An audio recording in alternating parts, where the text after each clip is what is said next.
여러분, 여러분의 자녀는 건강하고 잘 크고 있나요? 제가 요즘 자녀를 둔 고객분들에게 항상 하는 멘트입니다. 사건, 사고가 많은 요즘 같은 세상에 아이들을 잘 키우는 것도 쉽지 않은 시대입니다. 인터넷이 발달하고 모든 사람들이 개인 핸드폰을 가지고 있어 다양한 정보의 홍수 속에 우리 자녀들이 올바르게 성장하는 것이 쉽지 않은 시대가 된 것 같다는 생각이 많이 드는 요즘입니다. 상담을 진행하다 보면 고객분들의 자녀가 정신적인 문제를 겪고 있는 모습을 많이 봅니다. 자녀의 정신적인 문제는 가족 간의 불화를 일으키고 불행한 일이 생기게 만들기도 합니다. 오늘은 많은 상담 사례 중 계명을 통해 달라진 아이들의 삶을 들여다보고 과연 계명이 효과가 있는지 알아보는 시간을 가져보도록 하겠습니다. 현재 자녀분이 정신적 문제나 학교생활 부적응 등의 문제로 고민하고 있는 학부모님이 계시다면 이번 영상 끝까지 시청하시고 도움이 되는 해답을 꼭 찾으시기 바랍니다.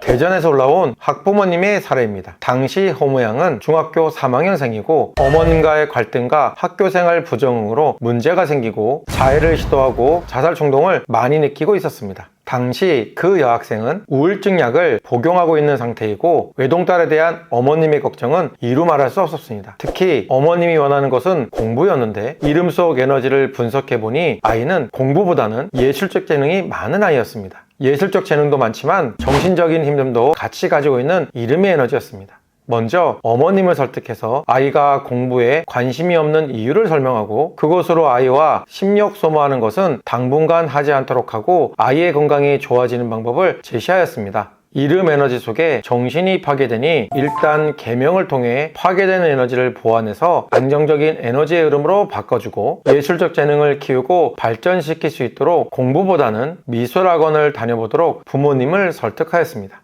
처음에는 고민하고 거부하는 것 같았으나 아이가 건강해지고 우울증 약을 끊을 수 있다면 해보겠다고 동의해서 계명을 진행하고 아이의 진로도 다른 방향으로 바꿔주었더니 어떤 결과가 나왔을까요? 아이가 미술에 재미를 느끼고 얼굴과 모든 것이 밝아져서 힘들어하던 학교 생활도 무탈하게 지내게 되었으며 특히 친구들과의 관계가 좋아져서 친구들 사이에서 인기가 많아지게 되었다고 연락이 왔습니다. 가정은 아이가 우울증 약을 끊고 한층 밝아진 모습에 웃음을 되찾고 활기가 넘치게 되었다고 연락을 받았습니다.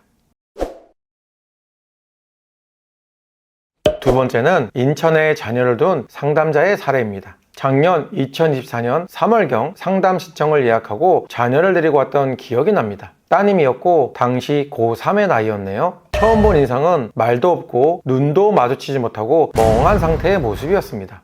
우울증 약을 먹는데 질문을 하면 대답을 안 하거나 아무 의욕도 욕심도 욕구도 느껴지지 않는 그런 상태였습니다. 삶에 아무런 재미도 느끼지 못하고 있다면 매우 위험한 상태일 수도 있고 학교에 가도 아무하고도 교우관계가 성립되지 않고 그냥 멍하게 있다가 하교하고 온다고 하더군요. 정신적인 기복이 많이 온 상태이고 이름 속 에너지를 보니 첫 번째 사례와 비슷한 정신이 파괴되는 이름을 가지고 있어 어머님을 설득해서 빠른 시일 안에 계명을 진행해 보는 것을 추천하였습니다.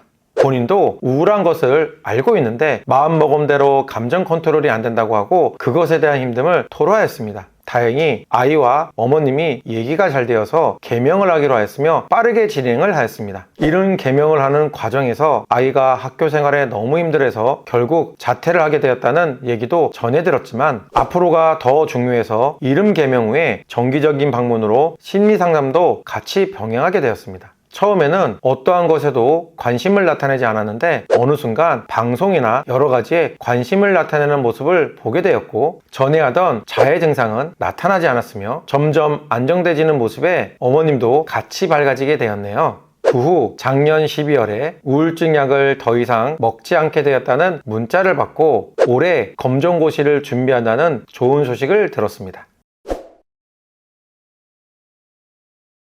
위의 두 사례를 여러분은 어떻게 보셨는지요? 단지 이름만 바꿨다고 저렇게 변할 수 있다는 것이 믿어지시나요? 결론부터 말씀드리면 맞습니다. 이름 속 에너지에 따라 정신적 문제가 일어나기도 하고 반대로 안정을 가지기도 합니다. 심신이 파괴되는 이름 에너지를 가지고 있다면 정신적, 육체적 고통을 평생 가지고 갈 수도 있습니다. 반대로 심신이 안정된 이름을 가지고 있다면 병이나 기타 여러 가지 문제에서 벗어날 수 있습니다. 오늘은 자녀들의 계명 사례를 통해 이름 속 에너지의 중요성을 인지하고 계명을 통해 변화되어가는 과정을 알아보는 시간을 가져봤습니다. 저희 도감네임메터 채널에서는 자녀 문제로 고민이신 분의 이름 속 에너지 분석을 통해 솔루션을 알려드리니 문제 해결 방법이 궁금하신 분들은 고정 댓글의 링크를 클릭하시거나 댓글창에 댓글 남겨주시기 바랍니다. 앞으로도 명성과 재물, 대인관계, 건강과 사랑, 직업과 취업 등 삶의 다양한 영역에 도움이 되는 컨텐츠 계속 제작할 예정이니 꼭 구독, 좋아요, 알림 설정하시고 매주 금요일 저녁 7시에 유익한 정보 많이 받아가시길 바랍니다. 오늘도 행복한 저녁 되세요. 감사합니다.